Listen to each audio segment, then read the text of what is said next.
Atención amigos, que apareció la gente de Agricultura a hablar acerca del programa de Janet Jara. Finalmente salió.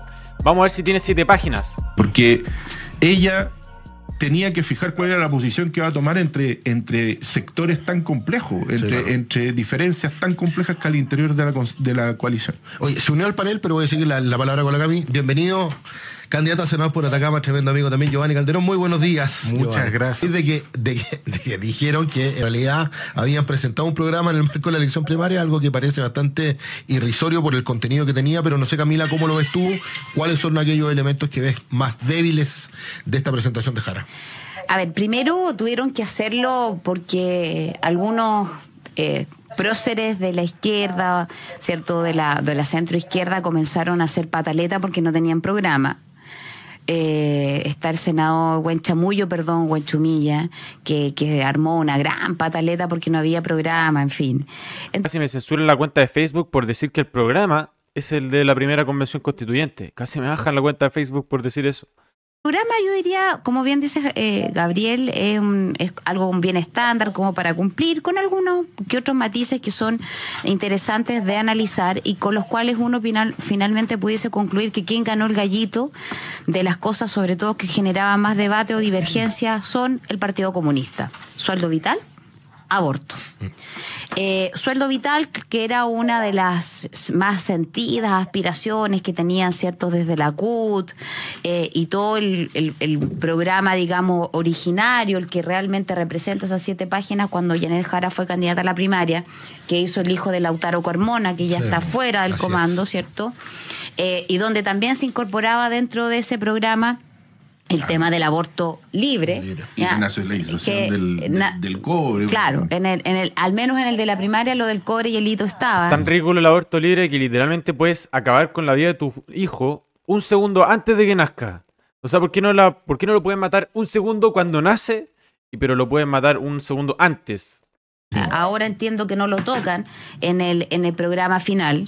Entiendo que no lo tocan. Ya, entiendo que no lo toca, tenemos que igual corroborar esa información, pero aborto libre sí y sueldo vital sí, que eran 2 sentidas aspiraciones que tenían precisamente desde el núcleo más duro del Partido Comunista y que quedó finalmente en el programa. ¿Y por qué digo que finalmente esto termina ganándolo el Partido Comunista? Porque una de las diferencias probablemente más profundas que tenían con la democracia cristiana era precisamente el tema del aborto libre. Y terminan considerándolo igual. Por lo tanto, esa batalla o esa disputa quizás un poco más valórica, la termina ganando los comunistas y no esta izquierda que se autodenomina más moderada como es la democracia cristiana. Giovanni, más allá de tu opinión, hay harta hipótesis. Y pensar que la democracia cristiana en su tiempo era de centro. Respecto a que efectivamente lo que dice ahora la persona que llama a la democracia cristiana de centro merece ser, bueno, no voy a decir la palabra, pero no sé. Mira, es que habría habido este guiño respecto al tema de ley de aborto y sueldo vital, a propósito de la controversia que existió con la declaración de la candidata Jara respecto a que Cuba no era una democracia y que eso habría molestado profundamente a las cúpulas del Partido Comunista. No sé cómo lo ves tú y cuáles son aquellos puntos que crees que son los más débiles dentro del programa, o el programa es estructuralmente débil. O sea, yo no tengo la menor duda de que acá hubo una orden de partido, digamos. Pero es que a mí estas discusiones me parecen irrelevantes. Yo de verdad creo que a la gente no esperaría otra cosa del Partido Comunista y de Janet Jara. Y la gente no va a votar por ella porque incluye o no incluye el aborto o el famoso salario vital, porque ya no le creen. Si es un tema de credibilidad. Yo creo que la discusión del momento... O sea, para mí, desde que sacaron los datos del Banco Central de la tasa de empleo, de cómo está la economía, desde ahí la gente tiene que acabar con todo el comunismo. Porque la ley de 40 horas y la reforma de pensiones no sirvió para absolutamente nada. Tiene que ver con el gobierno. O sea, es el gobierno el que está, en el fondo, moviendo la balanza en un sentido o en otro para Janet Jara. Si el gobierno tiene algún acierto o no dice nada y mejora un poquito la percepción ciudadana, Janet Jara mejora. Si el gobierno, en cambio, enfrenta una polémica como la de la pensión de Gabriel Boric, que viene incluida en la ley de presupuesto, creo que le va a ser difícil despegar a Jara desde donde está pegada hace rato. O sea, yo creo que, perdona Javier, yo creo que hay un tema bien complejo, que ahí comparto con Giovanni. Yo creo que el gran tema que viene es cuáles van a ser los énfasis del presupuesto. Uno empieza a desglosar el presupuesto el fin de semana, la prensa lo hizo en varias materias, y uno se empieza a dar cuenta de las prioridades completamente cambiadas. Es que en materia de seguridad hay una baja en el combate al crimen organizado. Pero en cultura se dobla. Pero en cultura se dobla. Sí. Que gendarmería sube apenas un 1%. Es que Camila Flores, falta cultura en Chile. ¿Cómo no sabes eso? Una cosa que no se entiende, porque cuando tú diseñas políticas públicas, ustedes lo saben mejor que yo, uno tiene que poner la fuerza en dos cosas para el diseño: en tiempo y en plata. Si no hay plata, uno puede escribir cualquier cosa. Las políticas públicas más lindas se pueden escribir, pero si no hay plata para hacerla, la verdad es que son letra muerta. Y en ese sentido, el presupuesto demuestra una falta de conexión con la ciudadanía, con los problemas de la ciudadanía, que es preocupante. Y yo ahí comparto con Giovanni. Yo creo que el presupuesto, que además se va a resolver entre primera vuelta y segunda, va a ser, yo creo, como la gran discusión polémica, porque la gran discusión que puede llevar la elección presidencial, porque si uno lo empieza a desmenuzar, se empieza a encontrar cada vez con más cosas donde el gobierno no solamente no ha cumplido, sino que además, nada te hace pensar que la candidata a la continuidad del gobierno del presidente Boric Janet Jara podría cumplirlo. O sea, no hay ninguna... Y a mí lo que más me preocupa del presupuesto, como digo, es el cambio o sea, la capacidad de no ponerte en el lugar de la gente. O sea, bueno, y yo creo que la discusión de aborto sí es una discusión importante, ¿no? Creo que hay un tema ahí detrás que es un elemento bien interesante. Pero siguiendo en la línea de lo que planteaba Gabriel y también Cami y yo. 100% de acuerdo con lo que dijo Gabriel en parte. Muy bien. Giovanni, pero la discusión de la ley de presupuesto va sumado a un hecho o a hechos de denuncias que se han hecho especialmente de la campaña de Belín Matei y de la campaña de José Antonio Kast respecto a la situación fiscal en el fondo y cómo este gobierno va a dejar de cara al próximo gobierno. El problema es no solamente que estos tipos no saben cuáles son los problemas reales de la ciudadanía. Eso no es lo más grave. Lo más grave es que son unos irresponsables fiscalmente, porque no se hacen cargo de que no hay plata para pagar todos los derechos sociales que ellos dicen tener. Probable que sea de la oposición, con un alto nivel de probabilidad, y cómo va a quedar la caja fiscal en torno a eso. Por lo tanto, Camila, más allá en quiebra. Sí, bueno, en quiebra, efectivamente en quiebra. Sí. ¿Qué debiera hacer el gobierno que asuma respecto a esto y cuáles son los elementos, tú que estás en el Parlamento y Giovanni que es asesor parlamentario, nuestro senador por Atacama, nuestro próximo senador por Atacama, cuáles debieran ser en el fondo los próximos elementos o en qué debiera centrarse la discusión respecto a la ley de presupuesto? ¿Qué glosas ves tú que pueden parecer importantes?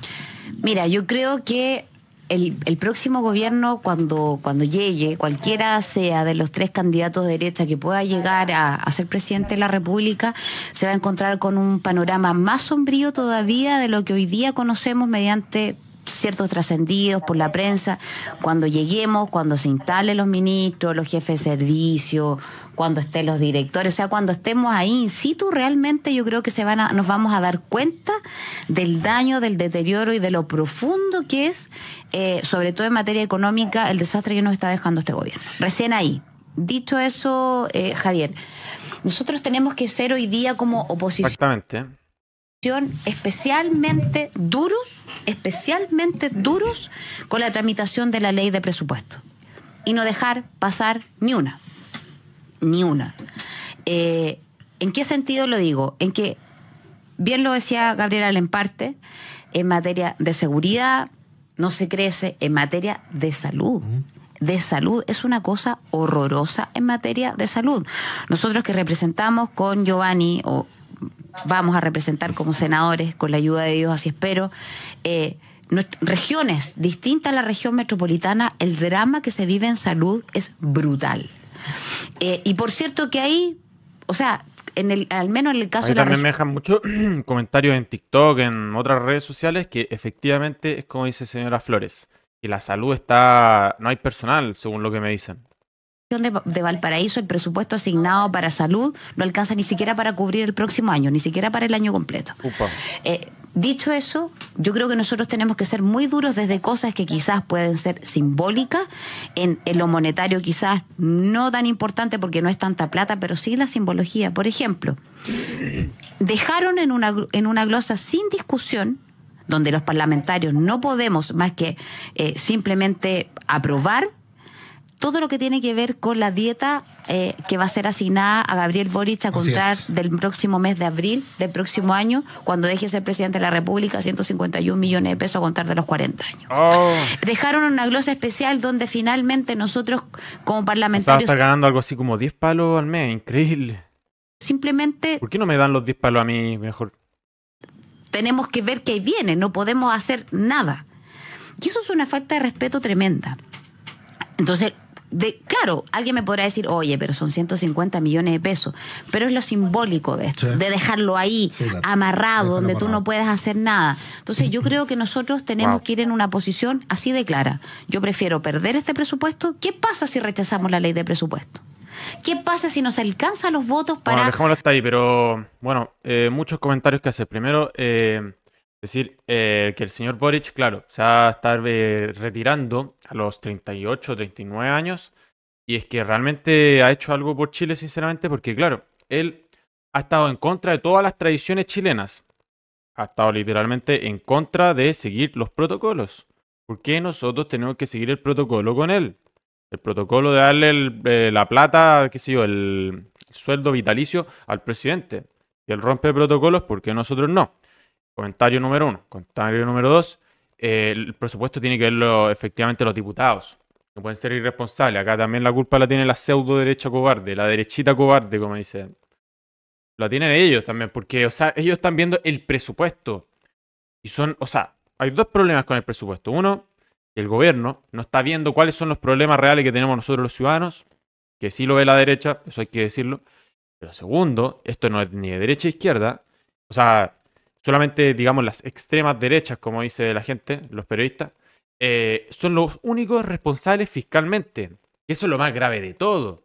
Lo más grave no es que no se estén reconociendo los problemas. Lo más grave es que no hay plata. Es que las platas no te cuadran. Y el único que está viendo esto es la gente de Kaiser y la gente de Kast, nada más. Nada más. De ahí hacia la izquierda no están viendo nada.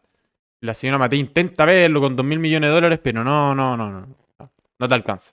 No te alcanza. Y bueno, eso. Eso sucede con las platas del Estado, que no hay. Imagínense que el señor Mosciati está diciendo que no hay plata para pagar los derechos sociales. Y el señor Mosciati, hasta lo que yo sé, no es de la ultra hiper mega extrema derecha. Es un tipo con sentido común. Y a mí me causa de que es sentido común pensar de que no hay plata. No hay plata para pagar los derechos sociales. Y es así. No solamente los derechos sociales, sino que partamos con qué sé yo, el sueldo vitalicio del señor Boric, las fundaciones, todas esas cosas. No hay plata. No hay plata para pagar esas cosas. Entonces tienen que ser responsables fiscalmente los diputados y votar correctamente en el Parlamento el presupuesto que se viene, nada más. Así que amigos, recuerden suscribirse y dejar su like, no aparecer unos completos basados. Ustedes son los más basados de todos. Gracias por ver este video.